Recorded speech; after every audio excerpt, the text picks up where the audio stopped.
سے پاک میں آتا ہے کہ ملک الموت اترتا ہے، اس کے ساتھ 4 فرشتے ہوتے ہیں۔ وہ چاروں فرشتے آتے ہیں، اس کی پٹائی شروع کر دیتے ہیں۔ ابھی پرسوں یہ حدیث میں نے پڑھی ابن ماجہ میں کہ ملک الموت کہتا ہے ایتھا النفس الخبیثہ کانت فی الجسد الخبیث، اے خبیث روح جو خبیث جسم میں تھی، اخرجی باہر آؤ۔ اب وہ واپس تو ہو نہیں سکتا، اپنے آپ کو روک تو سکتا نہیں، تو وہ حیران پریشان خوف زدہ، تو اس کے جواب میں اس کو ملک الموت کہتا ابشری ابشری بحمیم وغساق وآخر من شکلہ ازواج، تیار ہو جا خوفناک عذاب کے لیے اور کھولتے پانیوں کے لیے، کانٹے دار جھاڑیوں کے لیے اور بے شمار عذاب کی شکلوں کے لیے۔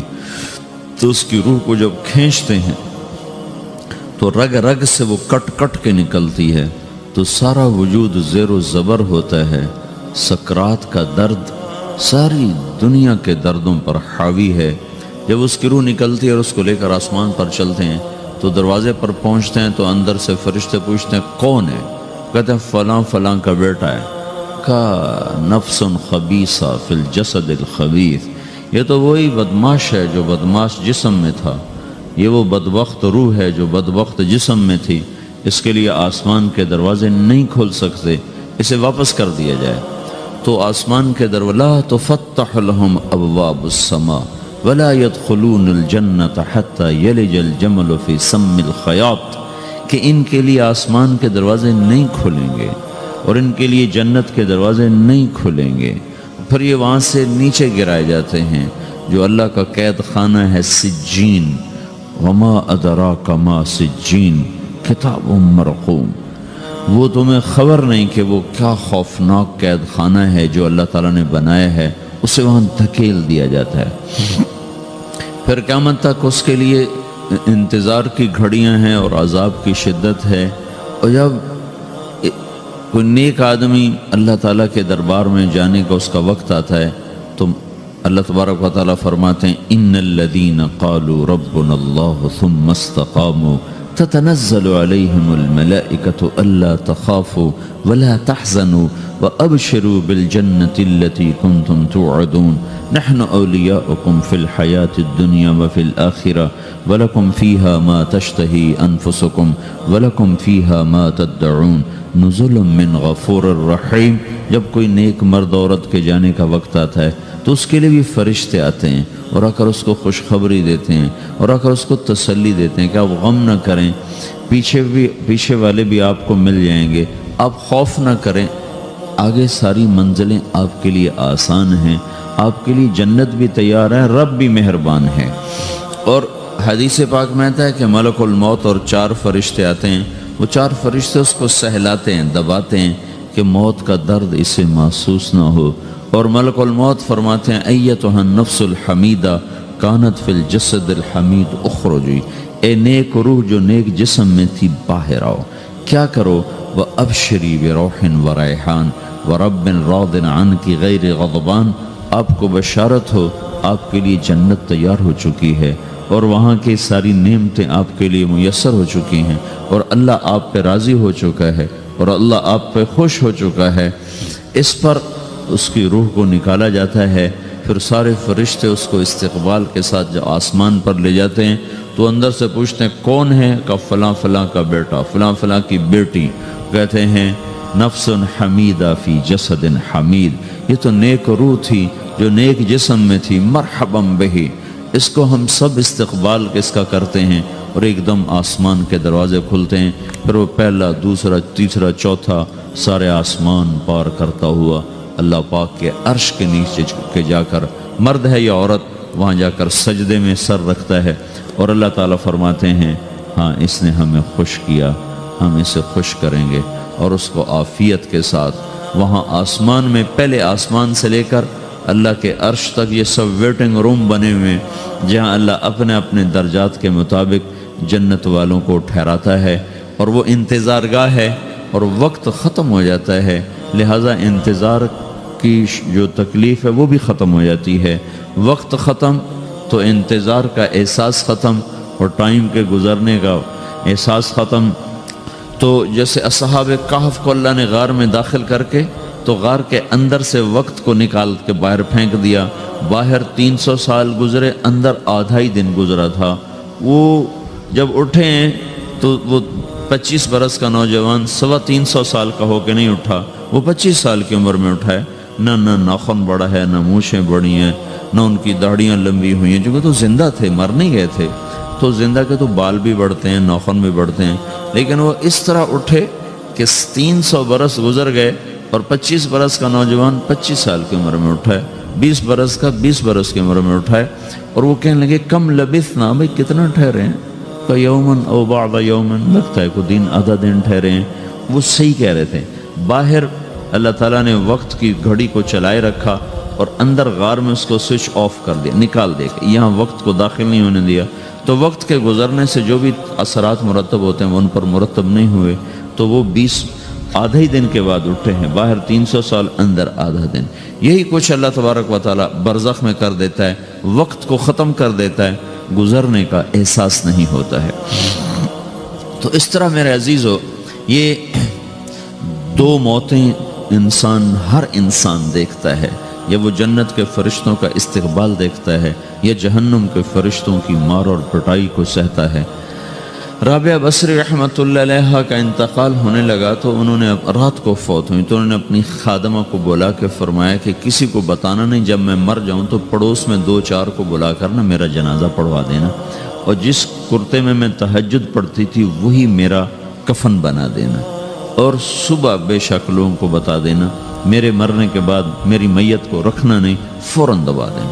تو جب ان کا انتقال ہوا تو انہوں نے پڑوس کے 2-4 10-20 آدمی بلائے اور ان کو تدفین تجہیز سب کچھ ہو گئی۔ صبح شور مچا کہ وہ رابعہ بصری کا انتقال ہو گیا۔ تو اگلے دن وہ خواب میں اس خادمہ کو ملی اور کہا بیٹی تیری بڑی مہربانی، تو نے میری وصیت کے مطابق عمل کیا۔ اس نے دیکھا کہ انہوں نے ایک خوبصورت سبز لباس پہنا ہوا ہے، تو وہ فرمانے لگی، انہوں نے سوال کیا کہ آپ کے ساتھ قبر میں کیا ہوا؟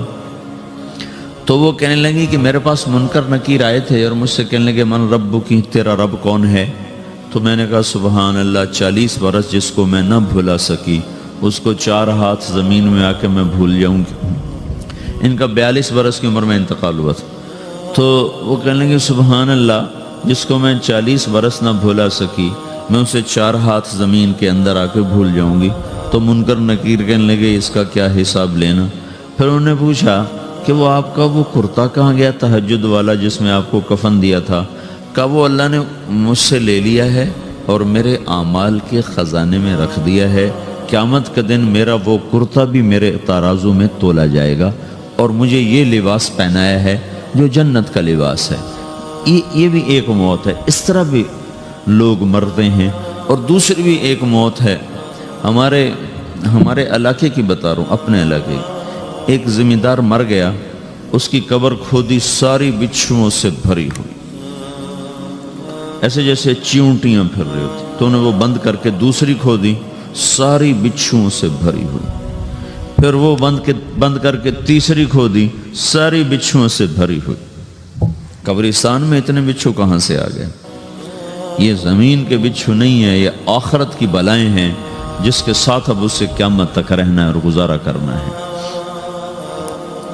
تو یہ 2 طرح کی موتیں روزانہ لوگ مرتے ہیں، روزانہ لوگ مرتے ہیں۔ جب نماز کا وقت ہوتا ہے ملک الموت ساری دنیا کا چکر لگاتا ہے اور دیکھتا ہے کون پڑھ رہا ہے کون نہیں پڑھ رہا، کون پڑھ رہا ہے کون نہیں پڑھ رہا۔ جو نماز کی پابندی کرتا ہے اس کی موت آسانی سے ہوتی، جو نماز میں غفلت کرتا ہے اس کے ساتھ موت کے وقت شدت اور سختی اختیار کی جاتی۔ تو بھائیو، یہ ایک جسم ہے، ایک روح ہے۔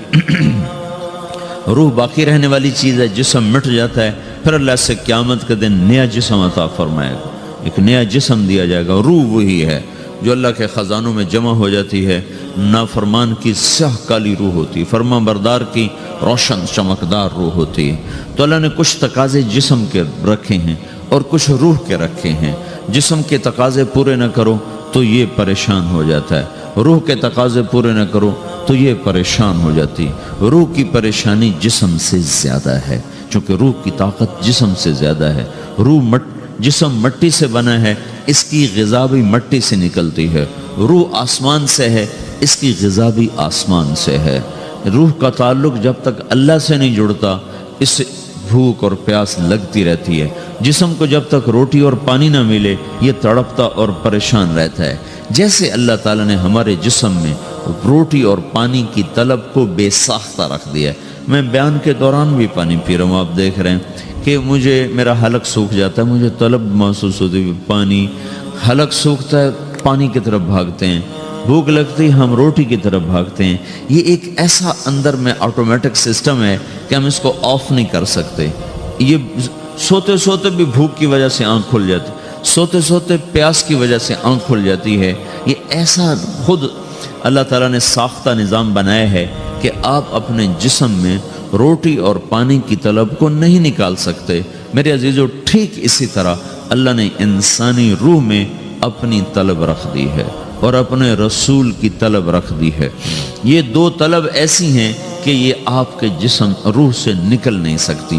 جیسے بھوکا روٹی نہ کھا لے، پیاسا پانی نہ پی لے، اسے چین نہیں آ سکتا۔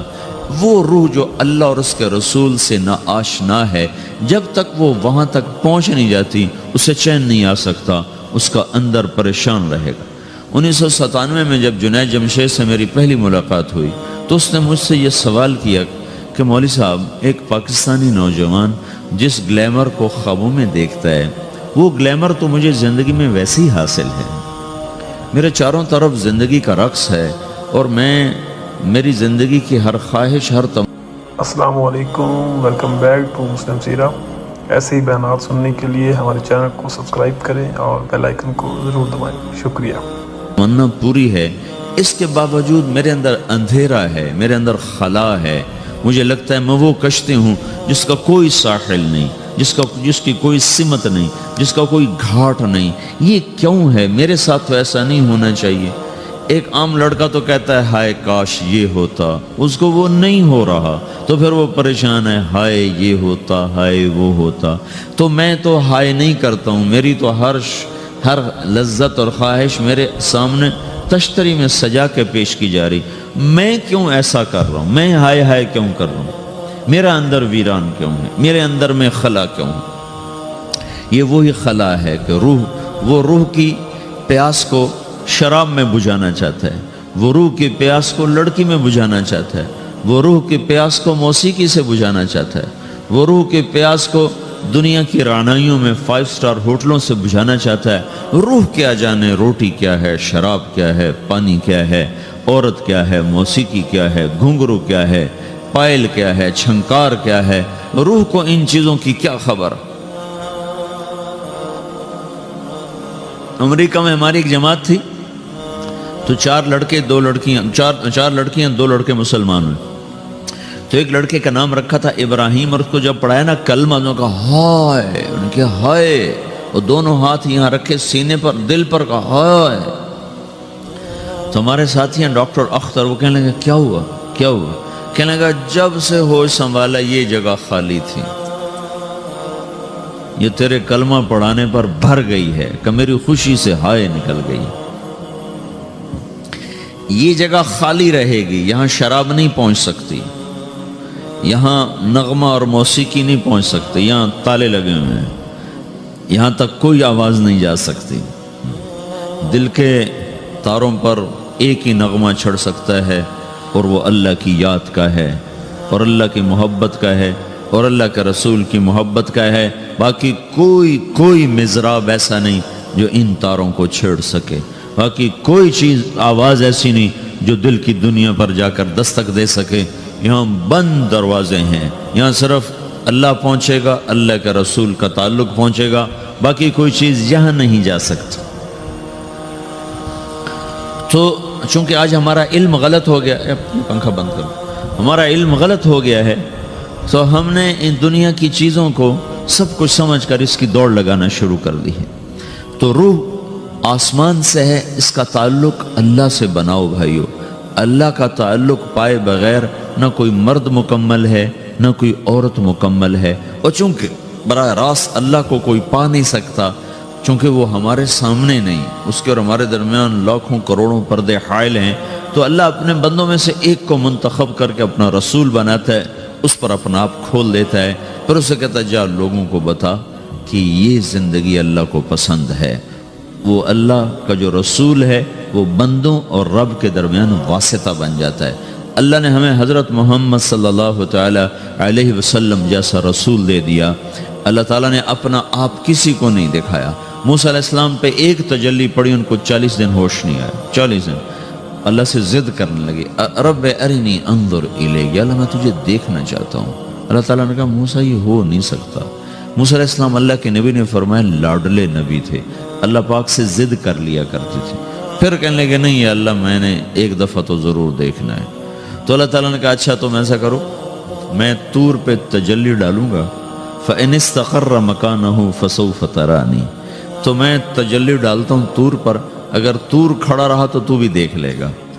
تو اب اللہ خود سامنے نہیں آیا، صرف ایک تجلی اللہ کے عرشوں کے اوپر سے آنا شروع ہوئی ہے، بیچ میں آپ فاصلہ گنے، اور پھر وہ آ کر فَلَمَّا تَجَلَّى رَبُّهُ لِلْجَبَلِ، پھر وہ جبل پر پہاڑ پر آئی ہے، جَعَلَهُ دَكَّا، وہ پہاڑ ریزہ ریزہ ہو کر ہواؤں میں بکھر گیا، وَخَرَّ مُوسَى صَعِقًا، اور موسیٰ علیہ السلام بے ہوش ہو کے گرے۔ اور جب ہوش آیا فلما افاقا، ہوش آتے کہنے لگے سبحانک، یا اللہ تو پاک بے عیب، میں تیرے بارگاہ میں توبہ کرتا ہوں، میں واقعی نہیں دیکھ سکتا ہوں۔ ہاں کلام کا شرف ملا ہے، زیارت نہیں ہوئی۔ اللہ تعالیٰ نے حضرت محمد صلی اللہ تعالی وسلم کو مکہ سے اٹھایا اور بیت المقدس تک پہنچایا سواری پر، کہ دنیا اسباب کی ہے، یہاں سبب اختیار کیا، سواری کے پر بٹھا کر وہاں پہنچایا، اور اس کے بعد جب اوپر بلایا ہے تو پھر براق کی ضرورت نہیں پڑی، اوپر قدرت کا جہان ہے، اوپر اپنی قدرت سے بلایا ہے۔ یہ بیچ میں دیکھو نا کتنا بڑا، اب اگر ہوا سے اوپر چلے جاؤ، یہ 500 میل ہوا کا غلاف ہے، اس سے اگر اوپر چلے جائیں گے نا تو آپ خود بم بن کے پھٹ جائیں گے ایک دھماکے کے ساتھ، چونکہ ہر انسان کے اوپر ہوا کا ایک پریشر ہے، کوئی 280 من کے قریب ہر انسان کے اوپر ہوا کا پریشر ہے۔ اس پریشر کو توڑنے کے لیے میرے اندر خود ایک پریشر بنا ہوا ہے جو اس کو توڑ رہا ہے۔ جب یہ ہوا کا پریشر میرے اوپر سے ریلیز ہو جاتا ہے تو میرا اندر کا اپنا پریشر بم کی طرح پھٹے گا اور مجھے پرزے کر دے گا۔ اس لیے وہ خلائی لباس بنایا جاتا ہے جس میں وہ مصنوعی پریشر دیا جاتا ہے تاکہ اوپر جا کر یہ پھٹ نہ جائیں۔ ہمارے نبی جس کرتے اور تہمد میں تھے اسی کرتے اور تہمد سے بیت المقدس سے چلے ہیں اور ہوا کو نہیں پار کیا، 7 آسمان ہی پار کر لی۔ اور پہلے آسمان پر حضرت آدم علیہ السلام نے استقبال کیا ہے، اور دوسرے آسمان پر حضرت عیسیٰ علیہ السلام، زکریا علیہ السلام، یحییٰ علیہ السلام نے استقبال کیا ہے، تیسرے آسمان پر حضرت یوسف علیہ السلام نے استقبال کیا ہے، چوتھے پر حضرت ادریس علیہ السلام نے استقبال کیا ہے، 5ویں پر ہارون علیہ السلام نے استقبال کیا، اور 6 پر موسیٰ علیہ السلام نے استقبال کیا، اور 7ویں آسمان پر ایک بیت اللہ دیکھا ہے جس کا طواف ہو رہا ہے۔ استقبال کو کوئی موجود نہیں، ایک بڑے میاں ایسے ٹیک لگا کے بیت اللہ کی یوں ٹیک لگا کے بیٹھے ہیں، گوٹھ مار کے، دونوں ہاتھوں کے ایسے گوٹھ مار کے بیٹھے ہیں، ان کی سفید داڑھی ہے، وہ نہیں اٹھے ہیں۔ باقی تو نبی بھی سامنے کھڑے ہوتے تھے استقبال کو، لیکن یہ بزرگ نہیں اٹھے ہیں۔ تو آپ نے پوچھا یہ کون بزرگ ہیں؟ تو جبریل نے کہا یہ آپ کے دادا ابراہیم علیہ السلام ہیں۔ آپ خود چل کے آگے گئے ہیں، وہ قریب آئے تو وہ اٹھے اور آپ کو گلے لگایا، ماتھا چوما، پیار کیا۔ سارے نبیوں نے استقبال کے دوران کہا تھا ہمارے بھائی آ گئے، مرحبا ہمارے بھائی آ گئے، لیکن جب ابراہیم علیہ السلام سے ملاقات ہوئی تو انہوں نے فرمایا مرحبا میرا بیٹا آ گیا، مرحبا میرا بیٹا آ گیا ہے۔ اور یہ جو حالانکہ مرتبہ تو ابراہیم علیہ السلام کا چھوٹا ہے، ہمارے نبی کا مرتبہ بلند ہے، لیکن رشتے میں ابراہیم علیہ السلام کا مرتبہ بلند ہے اور ہمارے نبی کا مرتبہ چھوٹا ہے۔ ابراہیم علیہ السلام اوپر جا کر دادا بن رہے ہیں اور یہ نیچے پوتا پڑ پوتا بن رہے ہیں، تو رشتے کی نسبت میں آپ چھوٹے ہیں وہ بڑے ہیں۔ مرتبے اور مقام میں تو اللہ کے بعد آپ کا اور آپ کے سامنے کوئی ہے نہیں، بس اوپر اللہ اور نیچے اللہ کا رسول ہے، باقی سب نیچے ہیں۔ لیکن یہ امت کو سبق دینا تھا کہ اللہ تعالیٰ کو معلوم تھا کہ آنے والی یہ جو نسل ہے یہ ماں باپ کے نافرمان ہوں گی، چونکہ انہیں صرف پیسہ کمانا، آپ کا بھی قصور نہیں، آپ کو ٹیکسٹائل سکھائی جا رہی، کوئی ماں باپ کی تعظیم تو نہیں سکھائی جا رہی ہے، اور خود آپ کے ماں باپ نے آپ کو نہیں بتایا کہ ماں کسے کہتے ہیں، باپ کسے کہتے ہیں۔ جس چیز نے بتانا تھا وہ آپ نے پڑھا نہیں، وہ تو دین نے بتانا تھا، قرآن نے بتانا تھا، سیرت نبی نے بتانا، وہ سیرت آپ نے پڑھی نہیں، قرآن آپ نے پڑھا نہیں۔ آپ کا سارا زور لگا پہلے وہ ایف ایس سی کو پاس کرنے میں، پھر ٹیکسٹائل میں آ گیا تو اب دھاگا کیسے بنتا ہے، آپ کا سارا علم ہے کہ دھاگا کیسے بنتا ہے۔ یہ علم آپ نہیں پڑھ رہے کہ انسان کیسے بنتا ہے، یہ مشین کیسے چلتی، آپ یہ سیکھ رہے ہیں، یہ انسان کیسے چلے یہ کسی ادارے میں نہیں سکھایا جا رہا۔ وہ اداروں کا یہ موضوع ہی نہیں کہ انسان بناؤ، اداروں کا موضوع ہے بس روبوٹ بناؤ جنہیں بس دھاگا بنانا آتا ہو، کسی کو دوائی بنانی آتی ہو، کسی کو حل بنانا آتا ہو، کسی کو بم بنانا آتا ہو، کسی کو کپڑا بنانا آتا ہو، کسی کو لوہا بنانا آتا ہو۔